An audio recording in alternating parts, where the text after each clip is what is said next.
Hello welcome back Aisha's കിച്ചണിലേക്ക് എല്ലാവർക്കും സ്വാഗതം. അപ്പോൾ ഇന്ന് വന്നിട്ടുള്ളത് നല്ല കിടിലൻ ടേസ്റ്റുള്ള ഒരു ബീഫ് ബിരിയാണിയുടെ റെസിപ്പിയുമായിട്ടാണ്.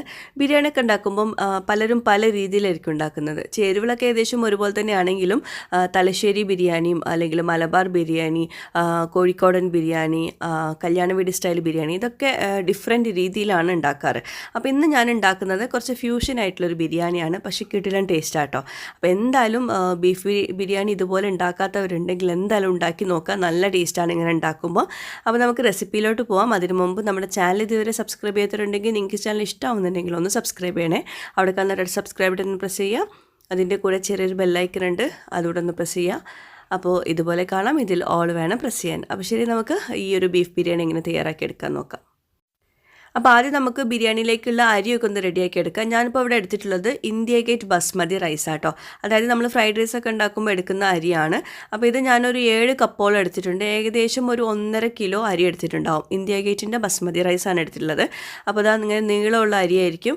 അപ്പോൾ നമ്മൾ സാധാരണ മലബാർ ബിരിയാണിയൊക്കെ ഉണ്ടാക്കുമ്പോൾ എപ്പോഴും എടുക്കുന്നത് ജീരകശാല അരിയായിരിക്കും, ചെറിയ അരിയായിരിക്കും. അപ്പോൾ ഇതിപ്പം വലിയ അരിയാണ് എടുത്തിട്ടുള്ളത്. ഈ ഒരു റെസിപ്പിയിലോട്ട് നമുക്ക് വലിയ അരി തന്നെ വേണം കേട്ടോ. അതാണ് ഈ ഒരു റെസിപ്പിക്ക് കൂടുതൽ ടേസ്റ്റ് കൊടുക്കുന്നത് കേട്ടോ. അപ്പോൾ ഇത് നന്നായിട്ട് കഴുകി എടുത്തിട്ട് വരാം. പിന്നെ 1.5 കിലോ അരിയിലോട്ട് ഞാൻ 1.5 കിലോ ബീഫ് എടുത്തിട്ടുണ്ട്. ബീഫ് ഇതാ ഇങ്ങനെ മീഡിയം പീസ് സൈസ് ആക്കിയിട്ടാണ് കട്ട് ചെയ്തിട്ടുള്ളത്. വല്ലാണ്ട് ചെറുതാക്കിയില്ല, എന്നാൽ വലിയ വലുപ്പത്തിൽ എടുത്തിട്ടില്ല. എല്ലുള്ള പീസൊക്കെ ഉണ്ട് കേട്ടോ. 1.5 കിലോ ആണ് എടുത്തിട്ടുള്ളത്. പിന്നെ ഒരു മീഡിയം സൈസ്ഡ് പീസാക്കിയിട്ട് കട്ട് ചെയ്തെടുക്കുക. പിന്നെ നമ്മൾ ബീഫ് ബിരിയാണി ഒക്കെ ഉണ്ടാക്കുമ്പോൾ എപ്പോഴും ഇളയ ബീഫ് എടുത്തിട്ട് ബിരിയാണി ഉണ്ടാക്കാനാണ് നോക്കേണ്ടത്. അപ്പോഴാണ് ആ ബിരിയാണിക്ക് കൂടുതൽ ടേസ്റ്റ് ഉണ്ടാവുക കേട്ടോ. അതുപോലെ തന്നെ വലിയ പീസാക്കിയിട്ട് കട്ട് ചെയ്തെടുക്കും ചെയ്യരുത്.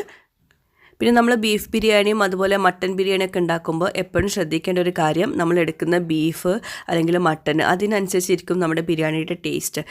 ഏറ്റവും ടെൻഡറായിട്ടുള്ള ഇളയ ബീഫും മട്ടനൊക്കെ ആണെങ്കിൽ നല്ല ടേസ്റ്റ് ആയിരിക്കും. അപ്പോൾ അതും അവിടെ കഴുകി വെള്ളം ഡ്രെയിൻ ചെയ്യാൻ വെച്ചിട്ടുണ്ട്. ഇനി നമുക്ക് ഇതിലോട്ടൊരു മെയിൻ പേസ്റ്റ് റെഡിയാക്കാനുണ്ട്. ഞാനിപ്പോൾ ഒരു 7 പച്ചമുളക് എടുത്തിട്ടുണ്ട്. ഇത് അധികം എരിവില്ലാത്ത പച്ചമുളകാണ്. എരിവ് കൂടുതൽ ഇഷ്ടമുള്ളവർക്ക് കൂടുതൽ ചേർത്ത് കൊടുക്കുക. പിന്നെ ഇതാ ഈ ഒരു വലുപ്പത്തിലുള്ള ഇഞ്ചിയുടെ കഷ്ണം എടുത്തിട്ടുണ്ട്. ചെറിയ കഷ്ണങ്ങളാക്കിയിട്ട് കട്ട് ചെയ്തിട്ട് വേണം ബ്ലെൻഡറിൻ്റെ ചെറിയ ജാറിലോട്ട് ഇട്ട് കൊടുക്കാൻ. ഇതെല്ലാം കൂടി ഒരു പേസ്റ്റ് ആക്കി എടുക്കുക കേട്ടോ. പിന്നെ 2 ഉണ്ട വെളുത്തുള്ളി എടുത്തിട്ടുണ്ട്. വെളുത്തുള്ളി കുറച്ച് അധികം എടുത്തിട്ടുണ്ട് കേട്ടോ. അപ്പോൾ അതും ബ്ലെൻഡറിൻ്റെ ചെറിയ ജാറിലോട്ട് ഇട്ട് കൊടുക്കുകയാണ്. പിന്നെ ഒരു വലിയ ടേബിൾ സ്പൂണ് വലിയ ജീരകം എടുത്തിട്ടുണ്ട് കേട്ടോ. അപ്പം ഈ 4 ചേരുവകളും കൂടി നല്ലോണം പേസ്റ്റ് പരുവത്തിൽ അരച്ചെടുക്കുക. വെള്ളമൊന്നും ചേർക്കണ്ട, പേസ്റ്റ് പരുവത്തിൽ അരച്ചെടുക്കുക. ഇത് നമുക്ക് ബീഫിലോട്ടും വേണം, നമ്മൾ മസാലയിലോട്ടും വേണം. അപ്പോൾ അതാ നല്ലോണം പേസ്റ്റ് ആക്കിയിട്ട് അരച്ചെടുത്തിട്ടുണ്ട്. ചെറിയ ചെറിയ തരിയൊക്കെ ഉണ്ട്, അതൊന്നും കുഴപ്പമില്ല. ഇനി പ്രഷർ കുക്കറിലാണ് ഞാനിപ്പോൾ ഇവിടെ ബീഫ് ഒന്ന് ആദ്യം വേവിച്ചെടുക്കുന്നത് കേട്ടോ. അപ്പോൾ ആദ്യം ഞാൻ ബീഫ് നന്നായിട്ട് കഴുകി വെള്ളമൊക്കെ ഡ്രെയിൻ ചെയ്തിട്ട് പ്രഷർ കുക്കറിലോട്ട് ഇട്ട് കൊടുക്കുന്നുണ്ട്. നേരത്തെ പറഞ്ഞ പോലെ തന്നെ ബീഫിൻ്റെ വേവ് എങ്ങനെയാണെന്ന് വെച്ചാൽ നമ്മൾ എടുക്കുന്ന ബീഫിനനുസരിച്ചിരിക്കും. അപ്പം നമ്മൾ ബീഫ് ഇട്ട് കൊടുത്ത ശേഷം പിന്നെ ഇട്ട് കൊടുക്കുന്ന ഒരു 1/2 ടീസ്പൂണ് മഞ്ഞൾപ്പൊടിയും പിന്നെ 1 ടീസ്പൂണ് കുരുമുളക് പൊടിയും പിന്നെ ആവശ്യത്തിനുള്ള ഉപ്പും.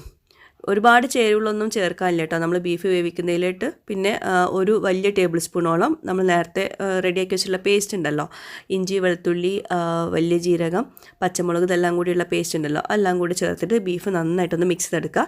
ഇതിലോട്ട് ഒട്ടും തന്നെ വെള്ളം ചേർക്കണ്ട, കാരണം ബീഫിൽ ഓൾറെഡി വെള്ളം ഊറി വരും ചൂടായി കഴിഞ്ഞിട്ടുണ്ടെങ്കിൽ. അപ്പോൾ ഒട്ടും തന്നെ വെള്ളം ചേർക്കാണ്ട് വേണം ബീഫ് വേവിച്ചെടുക്കാൻ വേണ്ടിയിട്ട്. പിന്നെ നല്ല മൂത്ത ബീഫാണെങ്കിൽ, നിങ്ങളെടുക്കുന്നത് മൂത്ത ബീഫാണെങ്കിൽ തീർച്ചയായിട്ടും കുറച്ച് വെള്ളം ഒഴിച്ചു കൊടുക്കണം കേട്ടോ. അത്യാവശ്യം നമ്മൾ പ്രഷർ കുക്ക് ചെയ്തെടുക്കേണ്ടി വരും. അപ്പോൾ ഇളയ ബീഫാണെങ്കിൽ നമ്മൾ ഒരു വിസിലൊക്കെ വരുന്ന വരെ ഒന്ന് വെയിറ്റ് ചെയ്താൽ മതി. കുറച്ചുകൂടെ മൂപ്പുള്ള ബീഫാണെങ്കിൽ ഒരു 3-4 വിസിൽ വരുന്ന വരെ പ്രഷർ കുക്ക് ചെയ്തെടുക്കണം. അതിൻ്റെ പ്രഷറൊക്കെ പോയ ശേഷം വേണം തുറക്കാൻ കേട്ടോ. പെട്ടെന്ന് പ്രഷർ കുക്ക് ചെയ്തെടുക്കരുത്. അപ്പോൾ ആദ്യം ഞാൻ ബീഫ് അവിടെ വേവിക്കാൻ വെച്ച ശേഷമാണ് അരി വേവിക്കാൻ വെക്കുന്നത് കേട്ടോ. അപ്പോൾ ഒരുപാട് വെള്ളത്തിലാണ് അരി വേവിക്കാൻ വെക്കുന്നത്. എന്നിട്ട് അതിലോട്ട് ഉപ്പ് ചേർത്ത് കൊടുത്തിട്ടുണ്ട്. എന്നിട്ട് കഴുകി വെള്ളമൊക്കെ ഡ്രെയിൻ ചെയ്തിട്ടുള്ള അരി ചേർത്ത് കൊടുക്കുക. പിന്നെ ഇതിലോട്ട് ഞാൻ ബിരിയാണി കൈത ഉണ്ടല്ലോ, ചോറ്റ് കൈത എന്ന് പറഞ്ഞാൽ അത് ഇട്ട് കൊടുക്കാൻ മറന്നുപോയി കേട്ടോ. അപ്പോൾ അത് ഉണ്ടെങ്കിൽ ഇട്ട് കൊടുക്കുക. അപ്പം ആ ഒരു റൈസിന് നല്ലൊരു ഫ്ലേവറൊക്കെ വരും. അപ്പം അവിടെ ചോറ് അവിടെ റെഡി ആയിക്കൊണ്ടിരിക്കുകയാണ്. അപ്പോഴേക്കും നമുക്കിനി മസാല ഒന്ന് റെഡിയാക്കി എടുക്കാം. ചോറും ബീഫൊക്കെ അവിടെ റെഡി ആയിക്കൊണ്ടിരിക്കുന്നുണ്ട്. ഇനി നമുക്ക് മസാല റെഡിയാക്കാനായിട്ട് പാന് ചൂടാക്കിയിട്ട് അതിലോട്ട് കുറച്ചധികം സൺഫ്ലവർ ഓയിൽ ഒഴിച്ചു കൊടുത്തിട്ടുണ്ട്. വെളിച്ചെണ്ണ ആയാലും കുഴപ്പമില്ല. നമ്മൾ ആദ്യം സവോള ഞാനിപ്പോൾ ഒരു 10 സവോള എടുത്തിട്ടുണ്ട് 1.5 കിലോ ബീഫിലോട്ട്. അപ്പോൾ സവോള നല്ലോണം കനം കുറച്ചിട്ട് ഇതുപോലെ ഗ്രേറ്റ് ചെയ്തിട്ടാണ് എടുത്തിട്ടുള്ളത്, പെട്ടെന്ന് കുക്കായി കിട്ടാൻ വേണ്ടിയിട്ട്. അതിലൊരു 3 സവോള എടുത്തിട്ട് ഇതുപോലെ ഒന്ന് ഫ്രൈ ആക്കി എടുക്കുന്നുണ്ട് കേട്ടോ. കുറച്ച് മാത്രം മതി നമുക്ക് ഫ്രൈ ആക്കിയത്, കാരണം അത് മസാലയിലോട്ടും വേണം, അതുപോലെ ബിരിയാണിയുടെ മുകളിൽ ഗാർണിഷിങ്ങിനായിട്ട് ഇട്ട് കൊടുക്കാനും വേണം.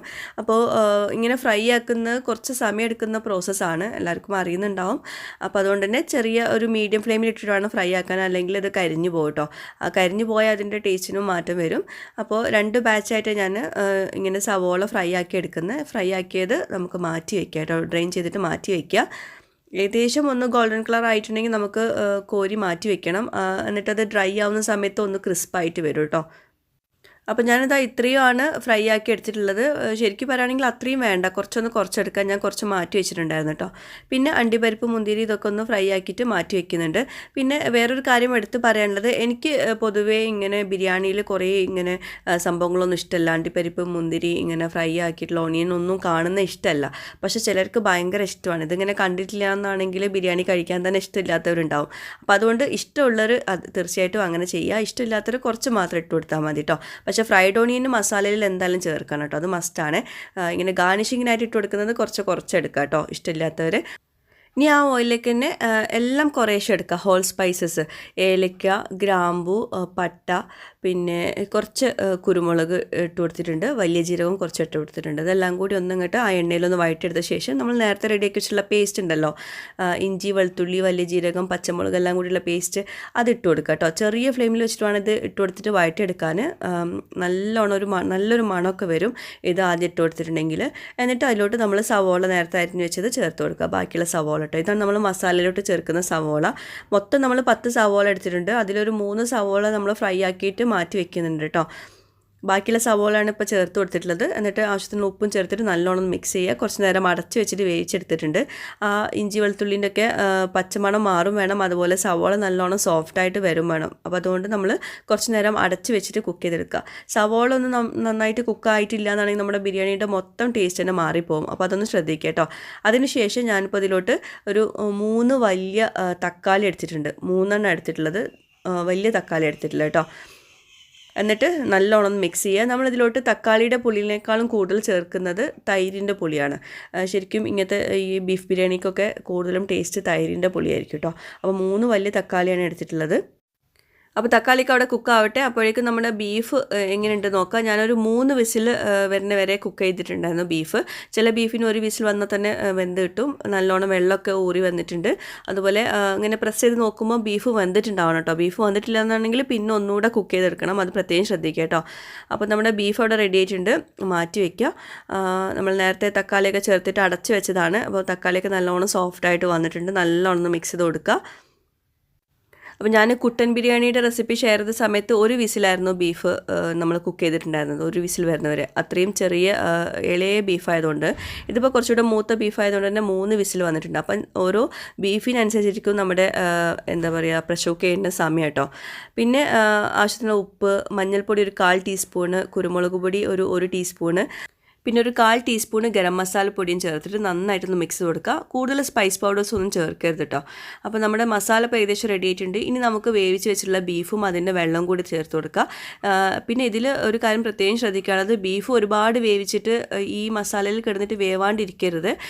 ഈ മസാലയിൽ കിടന്നിട്ട് ബീഫ് നന്നായിട്ട് കുക്കാവണം, അപ്പോഴാണ് ബീഫിന് കറക്റ്റ് ടേസ്റ്റും ഫ്ലേവറൊക്കെ വരിക കേട്ടോ. അപ്പോൾ ഇങ്ങനെ ഒരു അരമണിക്കൂർ നമ്മളൊരു മീഡിയം ലോ ഫ്ലെയിമിൽ വെക്കണം കേട്ടോ. പിന്നെ ഇതിലോട്ട് 1 കപ്പോളം തൈര് ചേർത്ത് കൊടുത്തിട്ടില്ല, നല്ല പുളിയുള്ള തൈരാണ് ചേർത്തിട്ടുള്ളത്. ഞാൻ നേരത്തെ പറഞ്ഞല്ലോ, തക്കാളി പുളിയും പിന്നെ തൈരിൻ്റെ പൊടിയും ഇതിലോട്ട് മസ്റ്റാണ്.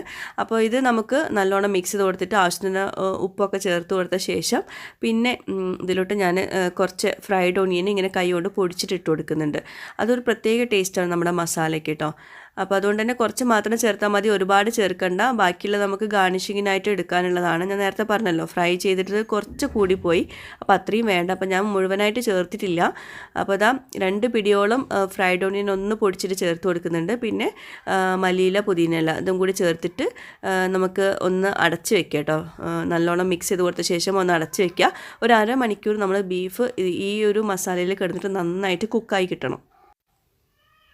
അപ്പം ഞാൻ മുമ്പ് കുട്ടൻ ബിരിയാണി റെസിപ്പി ഷെയർ ചെയ്ത സമയത്തും പറഞ്ഞിട്ടുണ്ടായിരുന്നു. പ്രഷർ കുക്ക് ചെയ്ത ശേഷം പിന്നെ ബീഫ് മസാലയിൽ കിടന്നിട്ട് വേവണം.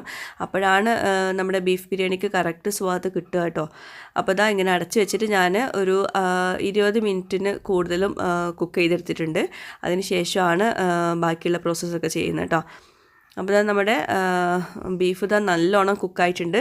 നമ്മളിങ്ങനെ പ്രസ് ചെയ്ത് നോക്കുമ്പോൾ അത്യാവശ്യം ഏകദേശം കുക്കായിട്ടുണ്ടാവും. ബാക്കി ഇനി ദമ്മിൽ കിടന്നിട്ട് കുക്കാവാനുള്ളതാണ്. ഞാൻ കുറച്ചുകൂടെ ഉപ്പ് ചേർക്കുന്നുണ്ട് കേട്ടോ. മസാലയിൽ ഉപ്പിൻ്റെ കുറവുണ്ടായിരുന്നു. ഇനി നമ്മൾ ഫ്ലെയിം വളരെയധികം കുറഞ്ഞ ഫ്ലെയിമിൽ, ഏറ്റവും കുറഞ്ഞ ഫ്ലെയിമിൽ വെച്ചിട്ട് നമ്മൾ ദം ഇടാൻ പോവുകയാണ്. മല്ലിയില പുതിനയില ചെറുതായിട്ട് ചോപ്പ് ചെയ്ത് ആദ്യം ഈ മസാലയുടെ മുകളിൽ ഇട്ട് കൊടുക്കുന്നുണ്ട്. പിന്നെ ഫ്രൈഡ് ഓണിയൻ കുറച്ച് മാത്രം ഇട്ട് കൊടുക്കുള്ളൂ കേട്ടോ, കുറേ ഇട്ട് കൊടുക്കരുത്. പിന്നെ നമ്മൾ നേരത്തെ ചോറ് അവിടെ വേവിക്കാൻ വെച്ചിട്ടുണ്ടായിരുന്നു. നല്ലോണം വെന്ത ചോറാട്ടോ, വല്ലാണ്ട് വെന്ത് കുഴഞ്ഞു പോകരുത്. ബിരിയാണിയിലോട്ടൊക്കെ നമ്മൾ എടുക്കുന്ന പോലെ തന്നെ ആ ഒരു വേവ് കറക്റ്റായിട്ട് എടുക്കുക കേട്ടോ. ഞാനത് കാണിക്കാൻ വിട്ടുപോയതാണ്. പിന്നെ എല്ലാവർക്കും അറിയുന്നുണ്ടാവും. അപ്പോൾ ഇനി നമുക്ക് ചോറ് 2 ലെയറായിട്ടാണ് ഇട്ട് കൊടുക്കുന്നത്. ഒരു ലെയർ ഇട്ട് കൊടുത്തു, അതിൻ്റെ മുകളിൽ സൺഫ്ലവർ ഓയിൽ ഇതുപോലെ ഒഴിച്ചു കൊടുക്കുക. എന്നാലാണ് ചോറ് നല്ലോണം സോഫ്റ്റായിട്ട് ഇരിക്കുക.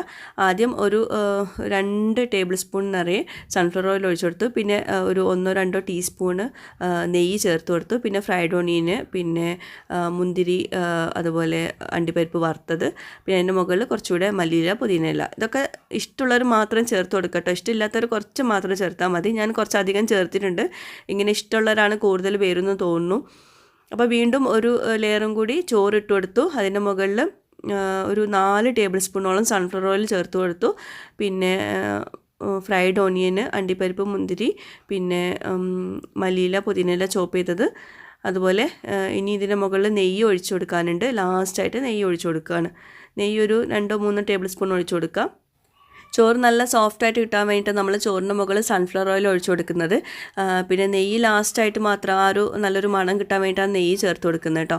അപ്പോൾ ഇനി ഇത് അലുമിനിയം ഫോയിൽ വെച്ചിട്ട് ഇതുപോലെ കവർ ചെയ്ത് കൊടുക്കുക. ഞാനിപ്പോൾ 2 അലുമിനിയം ഫോയിൽ വെച്ചിട്ട് കവർ ചെയ്യുന്നുണ്ട്. നല്ലോണം ദമ്മിൽ കിടക്കട്ടെ. വളരെ കുറഞ്ഞ ഫ്ലെയിമിൽ, ഏറ്റവും ലോവസ്റ്റ് ഫ്ലെയിമിൽ വെച്ചിട്ട് വേണം നമ്മൾ ദം ഇടാൻ കേട്ടോ. ചുരുങ്ങിയത് ഒരു അരമണിക്കൂറെങ്കിലും വെക്കണം. ഞാൻ 1 മണിക്കൂർ വെച്ചിട്ടുണ്ട് കേട്ടോ. വളരെ കുറഞ്ഞ ഫ്ലെയിമിൽ കേട്ടോ. ഒരുപാട് വെച്ചിട്ടുണ്ടെങ്കിൽ അടിയിൽ പിടിക്കും. അപ്പം 1 മണിക്കൂർ വളരെ കുറഞ്ഞ ഫ്ലെയിമിൽ വെക്കുക. അതിന് ശേഷം മാത്രമേ നമ്മൾ ഒരു 5 മിനിറ്റിന് ശേഷം ഫ്ലെയിം ഓഫ് ചെയ്തിട്ട് 5 മിനിറ്റിന് ശേഷം മാത്രമേ ഇത് തുറന്ന് നോക്കാവൂ കേട്ടോ. അതുവരേക്ക് നമ്മൾ വെയിറ്റ് ചെയ്യണം. അപ്പോഴാണ് കറക്റ്റ് ബീഫ് ദം ബിരിയാണി ആവുക കേട്ടോ. അപ്പോൾ ഇത് ഞാൻ 1 മണിക്കൂർ വെച്ചിട്ടുണ്ടായിരുന്നു ദമ്മിൽ. അതിന് ശേഷമാണ് തുറക്കുന്നത് കേട്ടോ. അപ്പോൾ തുറക്കുന്ന സമയത്ത് നല്ലൊരു മണമൊക്കെ ആയിരിക്കും വരുന്നത്. അപ്പോൾ ഇതാ നമ്മുടെ ബിരിയാണി റെഡി ആയിട്ടുണ്ട്. ഇനി ഇത് വിളമ്പി എടുക്കണം. വിളമ്പാൻ വേണ്ടിയിട്ട് ഞാൻ മുമ്പ് കാണിച്ചിട്ടുണ്ടായിരുന്നു എങ്ങനെയാണ് ബിരിയാണി വിളമ്പാന്ന്. ആദ്യം വൈറ്റ് റൈസ്, അതുപോലെ എന്താ പറയുക, ഫ്രൈഡ് ഓണിയനും എല്ലാം കൂടി നമുക്കൊരു വേറൊരു പാത്രത്തിലോട്ട് മാറ്റാം. എന്നിട്ട് മസാലയും കുറച്ച് റൈസും കൂടി നന്നായിട്ട് മിക്സ് ചെയ്യുക. എന്നിട്ട് പിന്നെ എല്ലാം കൂടി ഒരുമിച്ച് മിക്സ് ചെയ്ത് കൊടുക്കാം. പിന്നെ വേറൊരു കാര്യം എടുത്ത് പറയാനുള്ളത്, ചിലർക്കൊന്നും ഈ ബിരിയാണിയിൽ ഇങ്ങനെ ഫ്രൈഡ് ഓനിയനും അതുപോലെ അണ്ടിപ്പരിപ്പ് മുന്തിരിയൊക്കെ കഴിക്കുന്ന ഒട്ടും തന്നെ ഇഷ്ടമുണ്ടാവില്ല. അപ്പോൾ അങ്ങനെയുള്ളവർ തീർച്ചയായിട്ടും ഇടാണ്ടിരിക്കുക. പിന്നെ മസാലയിൽ ഫ്രൈഡ് ഓനിയൻ മസ്റ്റായിട്ട് ഇടണം കേട്ടോ. അല്ലാണ്ട് ഇങ്ങനെ ഗാർണിഷിങ്ങിനായിട്ട് ഇടുന്നുണ്ടല്ലോ, അത് ഒഴിവാക്കുക. നിങ്ങൾക്ക് കുറച്ച് മാത്രം ഇട്ട് കൊടുത്താൽ മതി. പക്ഷേ ചിലർക്ക് ഭയങ്കര ഇഷ്ടമാണ് അതിൽ നിന്ന് കഴിക്കാൻ. ഇങ്ങനെ അണ്ടിപ്പരിപ്പ് മുന്തിരിയൊക്കെ കുറേ കഴിക്കുന്നതൊക്കെ ഭയങ്കര ഇഷ്ടമാണ്. അപ്പോൾ അങ്ങനെയുള്ളവർക്ക് തീർച്ചയായിട്ടും കുറച്ച് അധികം ഇട്ട് കൊടുക്കുക കേട്ടോ. അപ്പോൾ ചോറും മസാലയൊക്കെ നന്നായിട്ട് മിക്സ് ചെയ്തെടുത്തിട്ടുണ്ട്. കുറച്ച് ബീഫ് സെപ്പറേറ്റ് ആയിട്ട് മാറ്റി വെച്ചിട്ടുണ്ട് കേട്ടോ. ബീഫ് കുറച്ച് കൂടുതലായിട്ട് തോന്നി, അപ്പോൾ അതുകൊണ്ട് ഞാൻ കുറച്ച് മാറ്റി വെച്ചിട്ടുണ്ട്. അപ്പോൾ ഇതാ നമ്മുടെ സ്പെഷ്യൽ ബീഫ് ബിരിയാണി. നമ്മൾ സാധാരണ മലബാർ സ്റ്റൈലൊക്കെ ബീഫ് ബിരിയാണി ഉണ്ടാക്കുമ്പം ജീരകശാല റൈസ്, ചെറിയ അരി വെച്ചിട്ടായിരിക്കും ഉണ്ടാക്കുക. അപ്പോൾ ഈ ഒരു ബിരിയാണി നിങ്ങൾ കഴിച്ച് നോക്കിയാലേ ആ ഒരു ടേസ്റ്റ് മനസ്സിലാവുള്ളൂ. വലിയ അരി വെച്ചിട്ട് ഇങ്ങനെ ഈ നമ്മളെ മലബാർ ബിരിയാണി ഉണ്ടാക്കുമ്പോൾ വേറൊരു ടേസ്റ്റ് തന്നെയാണ്, പ്രത്യേക ഒരു ടേസ്റ്റ് തന്നെയാണ്. നമുക്ക് നിർത്താൻ തോന്നില്ല, കഴിച്ചുകൊണ്ടേ ഇരിക്കാൻ തോന്നും. അപ്പോൾ തീർച്ചയായിട്ടും ഇതുപോലെ ഒന്ന് ട്രൈ ചെയ്ത് നോക്കുക. ബീഫ് ബിരിയാണിയൊക്കെ ഉണ്ടാക്കുമ്പോൾ ഇതുപോലെ ഒന്ന് ട്രൈ ചെയ്ത് നോക്കുക. എന്തായാലും നിങ്ങൾക്കൊരു സ്പെഷ്യൽ ടേസ്റ്റ് തോന്നുന്നുള്ളത് ഉറപ്പാണ്. പിന്നെ ഈ ഒരു രീതിയിൽ തന്നെ ചെയ്ത് നോക്കണം കേട്ടോ. ബീഫ് ബിരിയാണി ഉണ്ടാക്കുമ്പോൾ കുറച്ച് വ്യത്യസ്ത രീതിയിലാണ് മസാലയൊക്കെ റെഡിയാക്കിയിട്ടുള്ളത്. അങ്ങനെ തന്നെ ഉണ്ടാക്കി നോക്കുക. അപ്പോൾ എന്തായാലും നിങ്ങൾക്ക് ഇഷ്ടമാവുന്നുള്ളത് ഉറപ്പാണ്. ഒരു വ്യത്യസ്ത ടേസ്റ്റാണ് ഈ ഒരു ബീഫ് ബിരിയാണിക്ക്. പിന്നെ മുമ്പത്തെ ഒരു റെസിപ്പിയിൽ പലരും ചോദിച്ചിട്ടുണ്ടായിരുന്നു, നമ്മൾ ബിരിയാണിയൊക്കെ ഉണ്ടാക്കിയ ശേഷം ബീഫ് അധികം വന്നിട്ടില്ല എന്നാണെങ്കിൽ എന്താ ചെയ്യുക എന്നുള്ളത്.